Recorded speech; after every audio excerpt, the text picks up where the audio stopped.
Hey everyone, this is Kestrel the Velociraptor fanboy.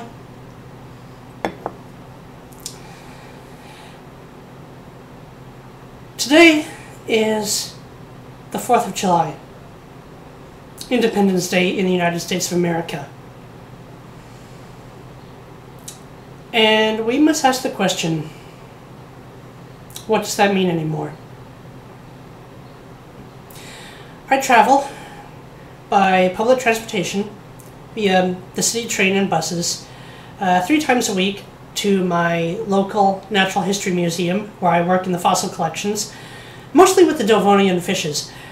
We have a few dinosaurs and other things, but they've been mostly handing me the fishes right now to database. And in the middle of the week, I'm a docent at the Science Center. I'm struggling to earn, let alone maintain, a living, just like many Americans, and also Europeans and Canadians these days.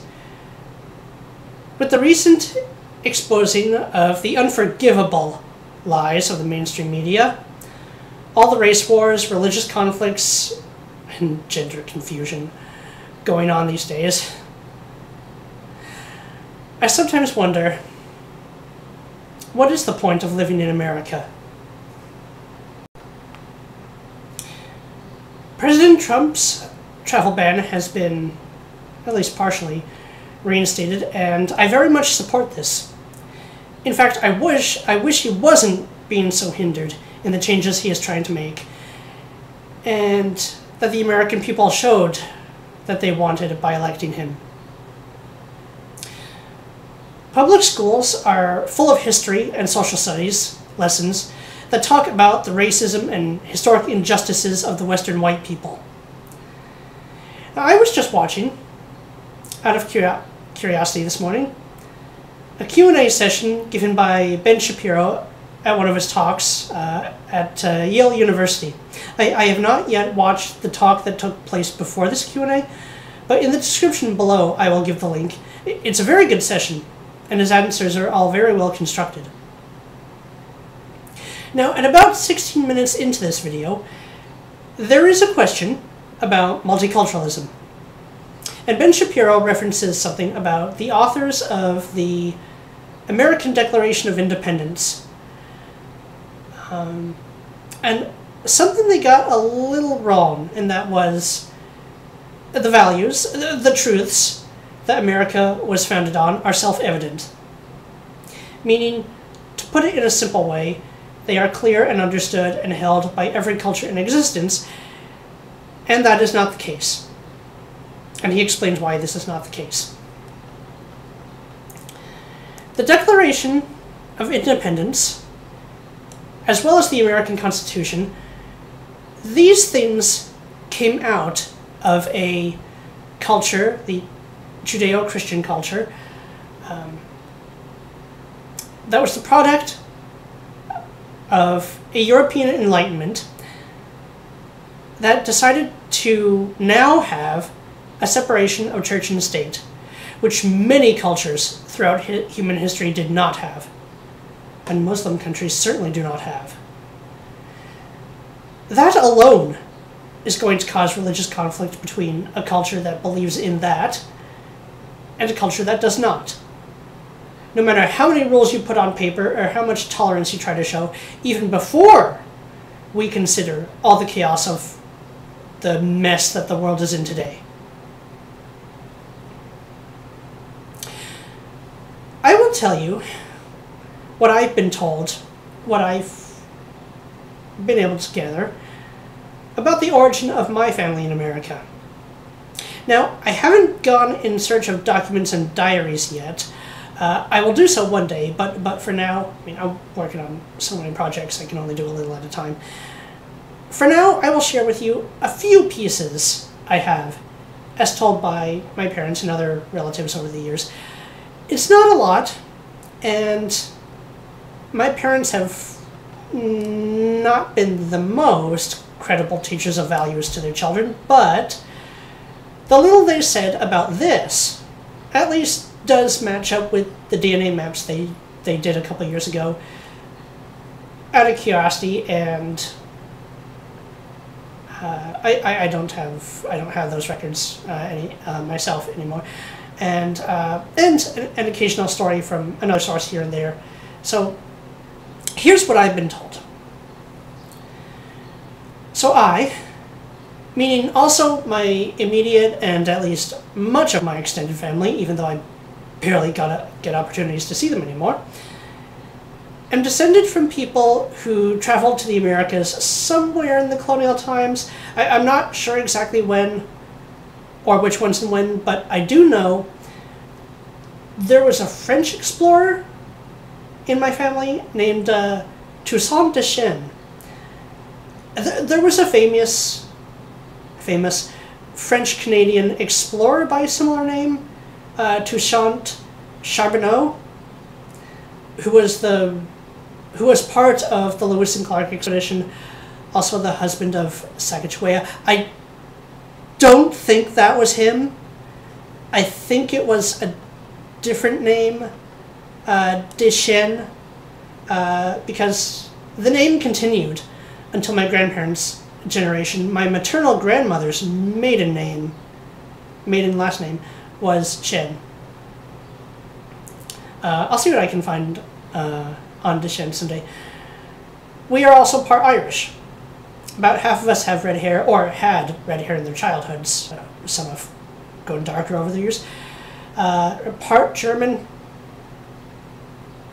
And I think there's a fourth European lineage, but I can't remember from where. Could be Italian, could be British. I'm not sure. I think there's a fourth. Another thing to one day track down. And we have some Native American blood. It's a very small percentage, but it is there. I've seen pictures years ago of some family ancestors who I think were resembled some of the Midwestern tribes, but that's about all I know. Now, me being who I've become, well, I'd like to think that I also have Velociraptor ancestry. That's, of course, impossible to ever say seriously. I know the evolutionary tree well, but it's fun to say. Although I can do a pretty mean...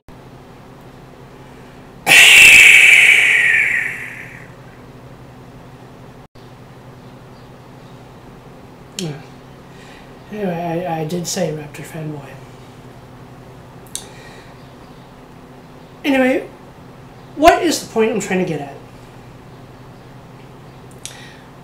What I know about other members of my ancestors is that several of them came to the New World as indentured servants, which means that while they were not sold by masters and shipped overseas, they either sold themselves or were sold by their families, had to work, not earning their own wages for someone else until they paid off their debt, paid off their family's debt. And debts were often extended.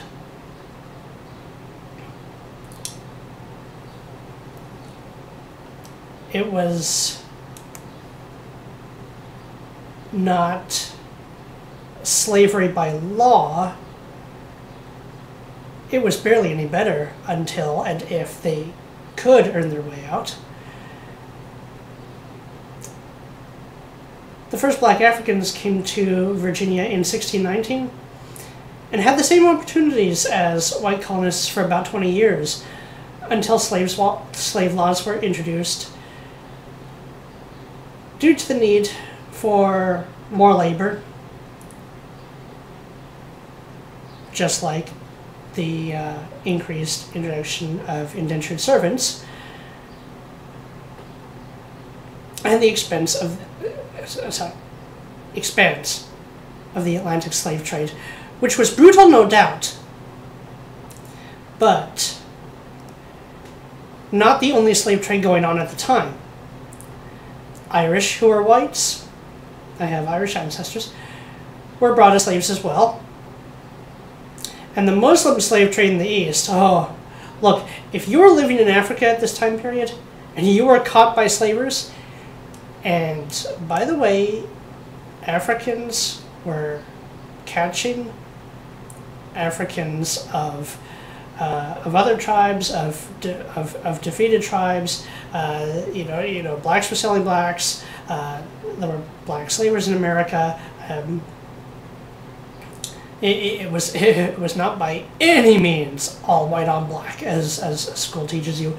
But if you were caught by slavers, you had better chances of survival and decent treatment, at least by the standards of slavery, going across the Atlantic than going east into the Arab world. Now, people will teach in schools and say today that America was built also by the genocide of the Native Americans. To some extent that is true, but look. Human history is a long series of wars and conquests and slavery. Winners conquer, enslave, and on occasion wiped out the losers. There is not a single country or culture in existence without a bloody history. Not one. Sometimes people like to say, what about the monks living in the mountains? Well, sorry, their country still has horrors in its history. In fact, many peaceful cultures come out of times of just sheer devastation and horror and brutality. The attempted Japanese conquest of East Asia in World War II was truly horrific. And after the Japanese Empire was expansionism was crushed with the destruction of Hiroshima and Nagasaki and Japan's naval defeats, the culture became very peaceful, due in some part to the shock and in some part to the need to change and heal. Germany changed after World War II. It is really time to stop referring to people who raise the question of who they should be letting into their hard-built, paid for by blood and sweat of their ancestors and their work countries as Hitler. It is time to stop it.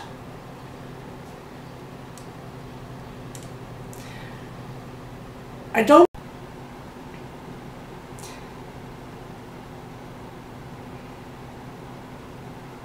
don't know exactly when my ancestors pulled themselves out of indentured servitude. I don't yet know which ones, who and when, and I don't yet know the stories of who my small number of Native American ancestors were and what they went through and what happened to them. I'm interested in finding out someday. But I am not here to cry victim group. I ponder this question this 4th of July, this Independence Day. At the same time, the days when the white Judeo-Christian culture and heritage that came to this new world and built the freest country that the planet has ever known. It took time, it spilled blood, but the freest that ever existed. While that history is being shamed and abandoned, I ask this. All of those people that came before, what were all their sacrifices for? What was that journey for? People who want to keep away those coming to America and the West as a whole for the wrong reasons, primarily to attack its people, or to live indefinitely on government welfare, or first one, then the other, are shouted down and called phobic, and they are told we are all immigrants. So,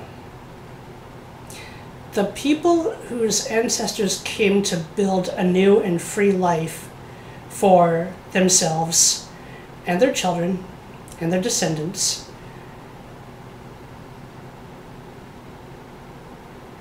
by working hard and not forcing others to change or to work for them to sustain them are equal to people who want to come to sell drugs, set up a convert or die religion, or live forever on government money just because the former had people in their family tree from other places.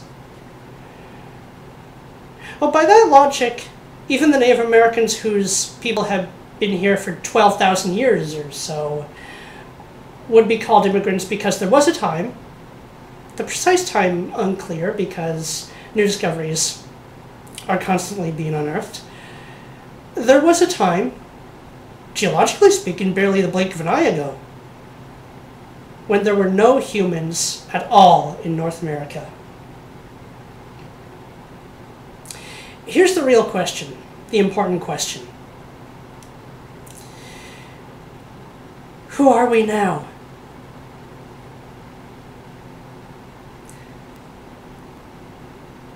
When we say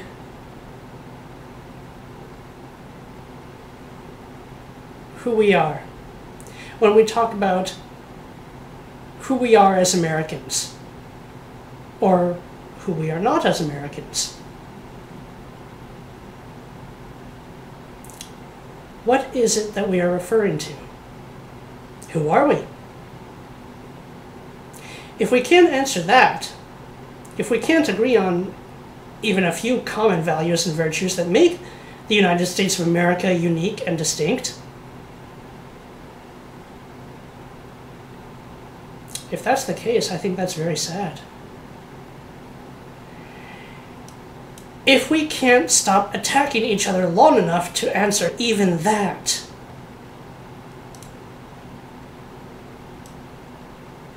we have no right to shoot off any fireworks or set up any backyard barbecues or throw any parties at all.